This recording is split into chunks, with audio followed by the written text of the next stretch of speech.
today, the 21st of September 2020, we were supposed to receive evidence from the Secretary of Finance, Mr. George T.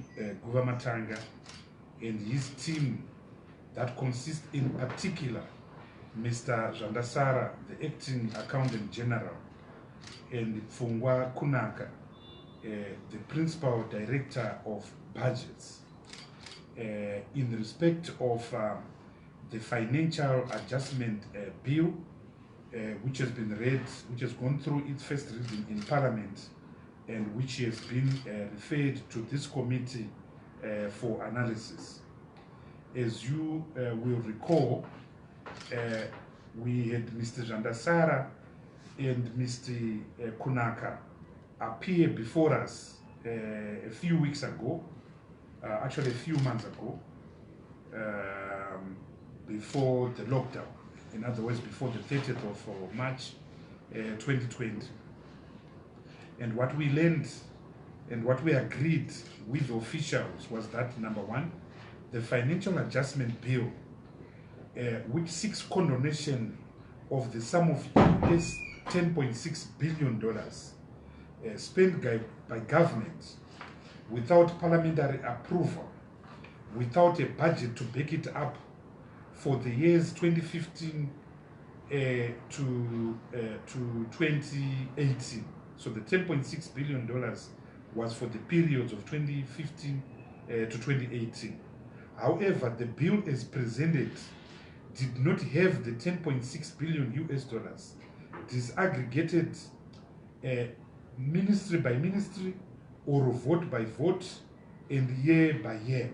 So we agreed with the committee that they would disaggregate the figures in the Financial Adjustment Bill so that we would know what particular ministry overspent in 2015, on 2016, in 2017, in 2018 on its own for the 20 or so ministries that are there. We were also shocked to learn from the ministries and from the two officials, Mr. Jandasara in particular as the Accountant General, that the 10.6 billion US dollars was in fact over expenditure on over expenditure. In other words, the 10.6 billion US dollars was already extra over expenditure on the recorded budget deficits for the year 2015, 2016, 2017, 2018. That is already known and acknowledged by government. For instance, we know that the deficit in 2017 was 2.7 billion. The deficit in 2018 was $3.5 billion. The 10.6 billion US dollars represents expenditure over expenditure.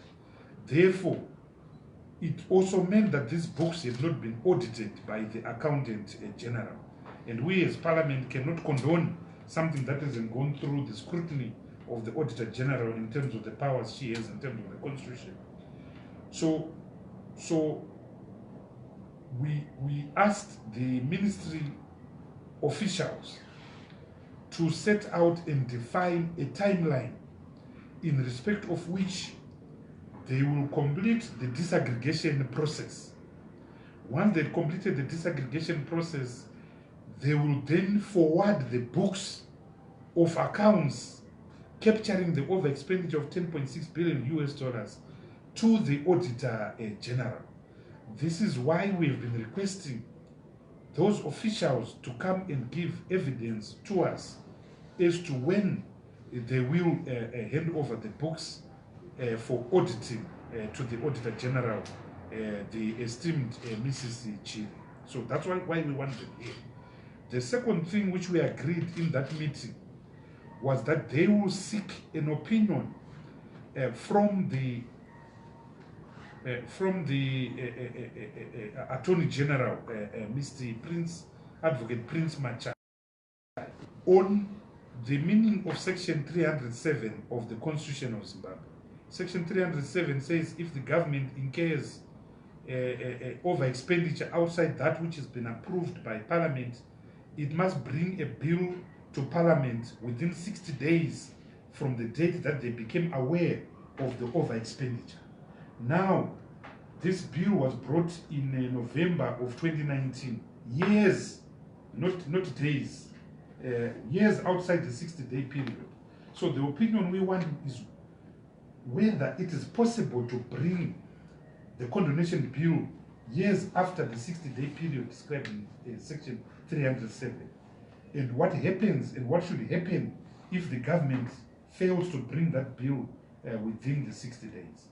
So we agreed that they would seek an opinion from the Attorney General, and we as a committee would also seek an opinion from the Council to Parliament, which we in fact have done. So in the past weeks, the ministry officials have first they gave the excuse of COVID, and then later on last week they gave the excuse that the opinion from the auditors, from the Attorney General is not read. We then wrote to them and said, yes, we are aware about the opinion, but the critical issue that we want from you are the timelines in respect of which you will complete the disaggregation process, and then you will forward the books of accounts capturing the 10.6 billion US dollars to the Auditor General. We note with regret that today, the 21st of September 2020, we received a letter signed by Mr. George T. Guamatanga, in respect of which he basically said they are too busy completing the National Development Strategy, and also they've started preparations for the 2021 budget. Therefore, they are able to appear before our committee. We find the attitude of Mr. George T. Guamatanga very disrespectful, very contemptuous of this committee and therefore of Parliament. Parliament has got the role of oversight codified in section 119 of the Constitution of Zimbabwe over every body, every constitutional body, every public body, every ministry in this country. We have given sufficient latitude to the Ministry of Finance and to Mr. George Guamatanga. As a matter of fact, when they wrote their letter and advised that there had been a case or incident of COVID at the Ministry of Finance, we agreed to stop and hold in abeyance our work on this bill until things have cleared a bit. So we did nothing for essentially 5-6 months, whilst we gave them the benefit of the doubt, to then continue receiving a harvest of excuses. This committee has unanimously said we will not accept that, and we are putting our foot on the ground. This is not the first time that we have received such content from Mr. George Guamatanga. Our first report to Parliament on the omissions of the Ministry of Finance actually censored the same Mr. Guamatanga after we had challenges in securing his attendances when we were doing that inquiry. Not just him, but also the former Accountant General, may his soul rest in peace. Our report also censored the former Accountant General. So the unanimous decision of this committee is that we are directing the Clerk of Parliament to issue a warrant of arrest or a warrant of contempt in terms of the Parliamentary Privileges Act, summoning Mr. George T. Guamatanga and his officials to appear before our committee on the 5th of October 2020 at 1000 hours.